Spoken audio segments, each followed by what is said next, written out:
بسم الله الرحمن الرحيم. مشاهدينا السلام عليكم ورحمة الله وبركاته، وأهلا بكم في هذه الحلقة. والأسطول الروسي يقوم بحصار الموانئ الأوكرانية ويفرض حصارا اقتصاديا على أوكرانيا، والآن تم إغلاق عدد من الموانئ الأوكرانية. هذا معناه طبعا أن الحرب اقتربت، بل أن روسيا سحبت دبلوماسيها من العاصمة الأوكرانية كييف، بحيث لا يقوم الجماهير بضربه. معناه أن الجيش الروسي سوف يدخل والحرب مؤكدة بنسبة 95%. بقي السؤال متى؟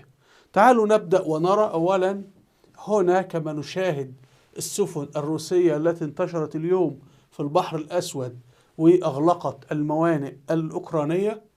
لدينا هنا في هذه المنطقة عدد من الموانئ الأوكرانية، فروسيا أغلقت المضيق الذي يؤدي إليها، فأصبح كل شرق أوكرانيا الآن محاصر بحريا، يعني لا يستطيع أن يصدر ولا يستورد شيء. طبعا هذا يؤدي إلى مجاعة وإلى مشاكل ونقص بنزين وبترول ووقود إلى آخره.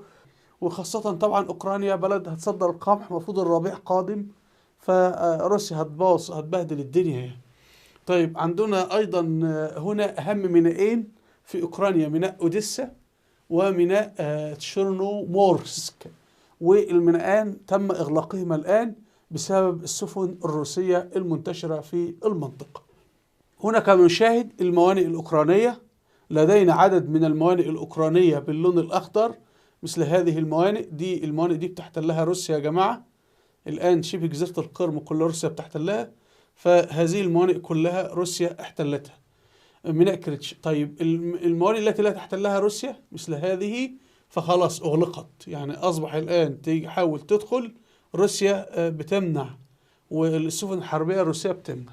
الآن لدينا موانئ أخرى في أوكرانيا مثل هذه الموانئ، وموانئ داخل النهر كما نشاهد. دي موانئ داخل الأنهار، وفي موانئ على ساحل البحر، وفي موانئ على النهر، يعني ده نهر الدانوب الممتد إلى داخل أوروبا. أيضا هذه الموانئ جرى إغلاقها. طبعا بقي الموانئ النهرية، طبعا هذه لم يتم إغلاقها. والموانئ أيضا كما سنرى في الخريطة التالية.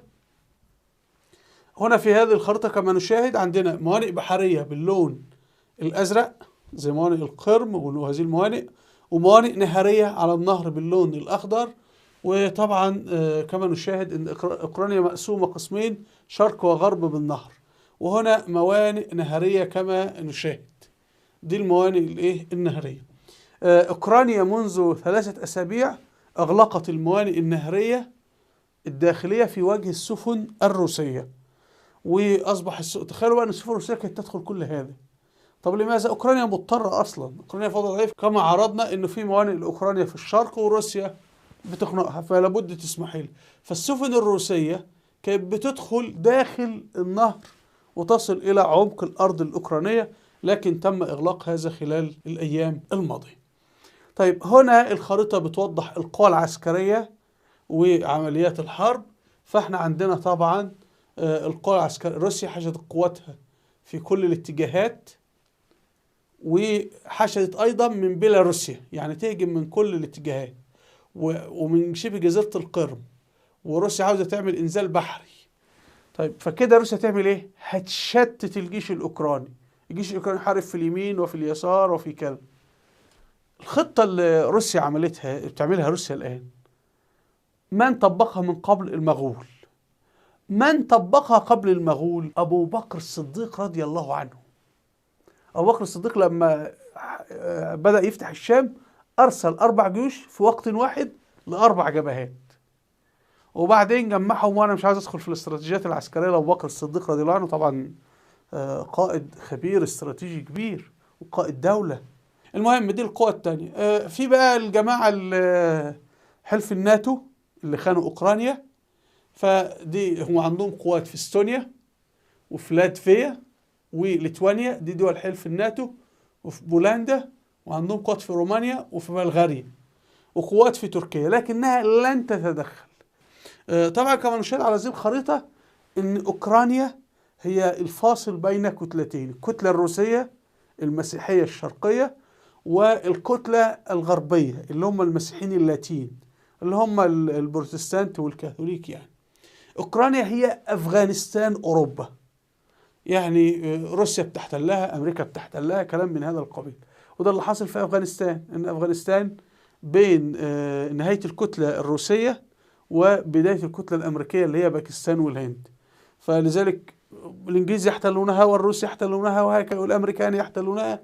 فأوكرانيا المسكينة نفس وضع أفغانستان يعني، ولكن طبعا أفغانستان باعتبارهم مسلمين فبيبهدلوا أكتر من الأوكرانيين يعني.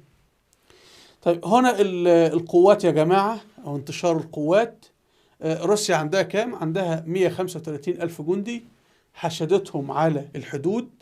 مفروض ان هم هيهجموا من الشمال ومن الشرق، وايضا حشدت روسيا هنا 10,000، 140 باخرة، 60 طائرة، وهتهجم ايضا من شبه جزيرة القرم.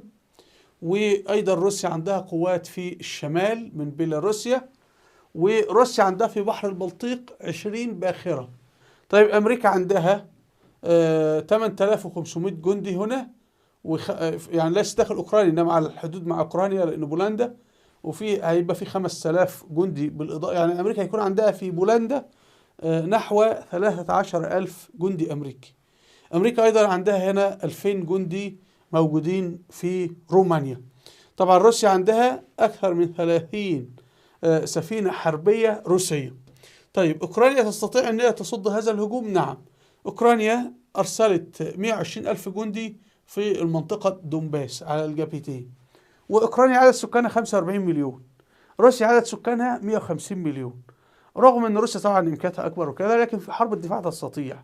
وإحنا شاهدنا في التاريخ الإسلامي ما المسلمين في عهد أبو بكر الصديق كانوا أقلية قليلة وهزموا الفرس والروم، وفي عهد الدولة الأموية كذلك، وفي عهد الدولة العثمانية في بدايتها كلها، وفي دولة المرابطين في معركة الزلاقة في الأندلس، وحصل مراكز كثيرة. فإذا كان الشعب الأوكراني عنده إيمان بالقتال والحرب سوف يهزم روسيا. وروسيا، وإحنا شاهدنا الشعب الليبي حتى هزم روسيا، والأتراك هزموا الروس. طبعا هنا يا جماعة المناطق اللي روسيا احتلتها اللي هي باللون ده، اللي هي المنطقة اسمها دونباس وشبه جزيرة القرم. هنا أيضا توزيع للقوة كما نشاهد. فعندك اللي باللون الأحمر روسيا في حلف عسكري هي وبيلاروسيا، وطبعا روسيا لا يجيب هنا، وبعدين دول الناتو باللون الازرق، وبعدين عندنا احنا اوكرانيا كما تشاهدون منطقه عازله، ومولدافيا هيبقى عليها الدور على فكره. طبعا الدول ليس حلف الناتو سويسرا، النمسا، صربيا، البوسنه والهرسك، بعض دول البلقان الصغيره.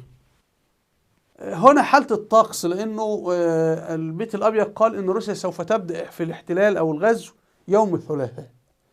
طيب الدبابات لما تسير على الأرض هيبقى حالة الأرض إيه؟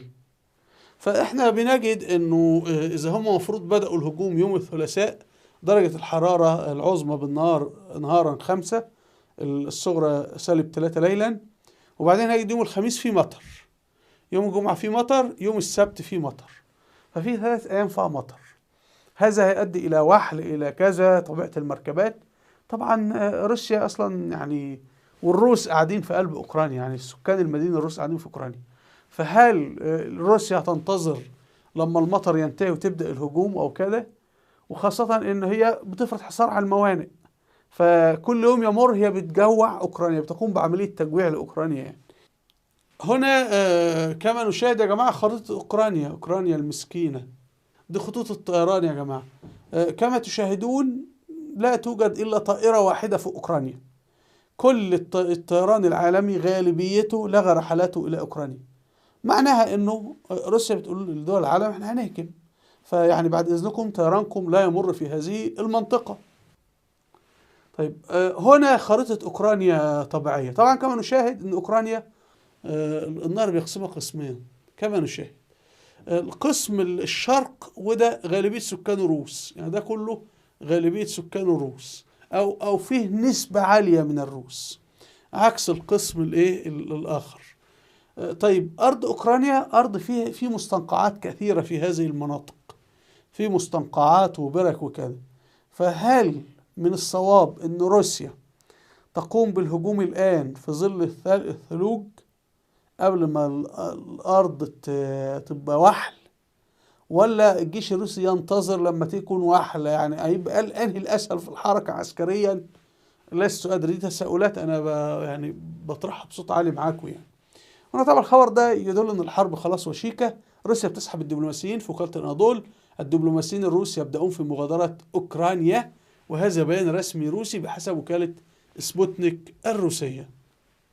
هنا تصريح لوزير الخارجية التركي بيقول ان الدول الغربية يعني بتنشر الهلع داخل اوكرانيا. روسيا ستحتل كييف، روسيا يخرب بيت ابوكم احتلت كييف وانتوا رايحين يعني بتبثوا الرعب في قلب الشعب الاوكراني. فهنا تشاويش اوغلو للدول الغربية: تصريحاتكم تثير الهلع في اوكرانيا.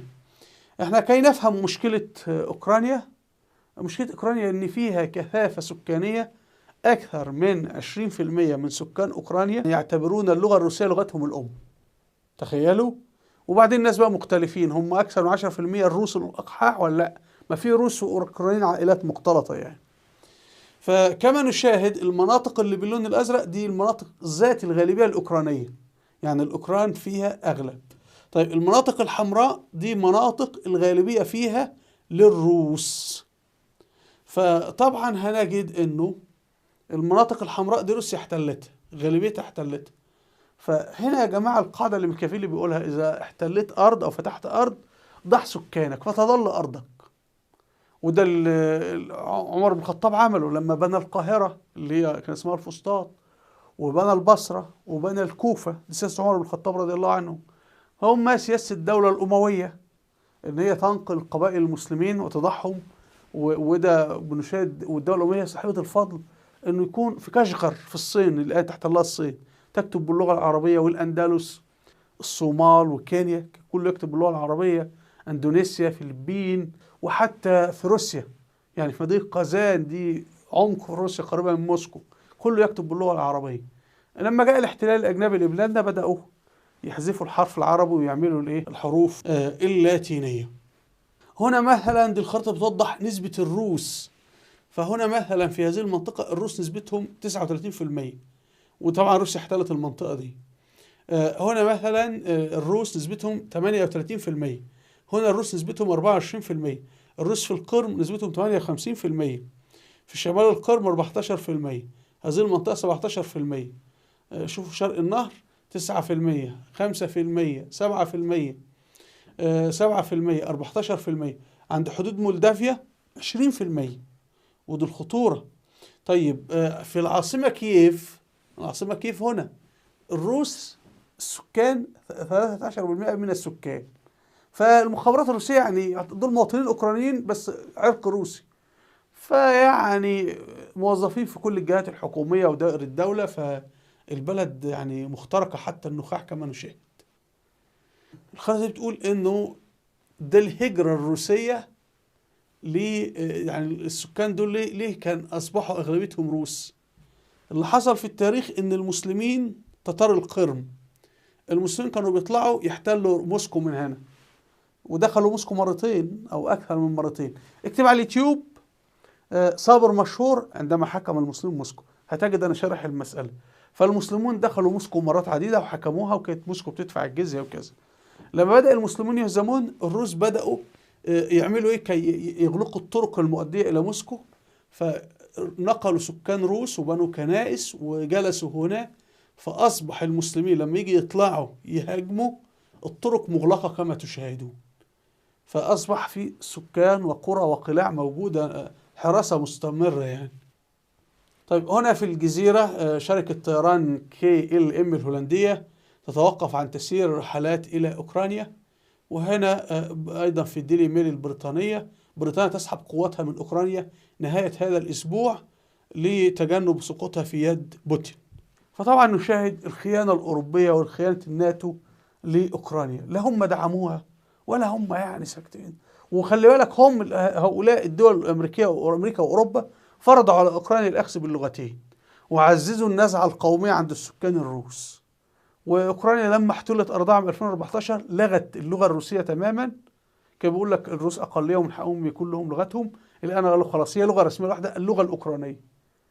وأمريكا اللي لعبت اللعبة دي، وفي الآخر أوكرانيا بتدفع الثمن. دي خطورة ازدواجية اللغة في الدولة. أرجو مشاهدينا أن تكون الصورة وضحت. وفي الختام هنا فيديو اسمه عندما حكم المسلمون موسكو، أرجو مشاهدته عن الفتوحات الإسلامية في روسيا. وهنا فهرس فيديوهاتي على اليوتيوب، أرجو الاستماع إليها. وأسفل الفيديو رابط صفحاتي على الفيسبوك وتويتر. وهنا قائمة بالفيديوهات الوثائقية والتاريخية، أرجو أن تشاهدوها لأهميتها في مجال التاريخ. وأرجو منكم الاشتراك في القناة بالضغط على هذا الزر. وإلى اللقاء، والسلام عليكم ورحمة الله وبركاته.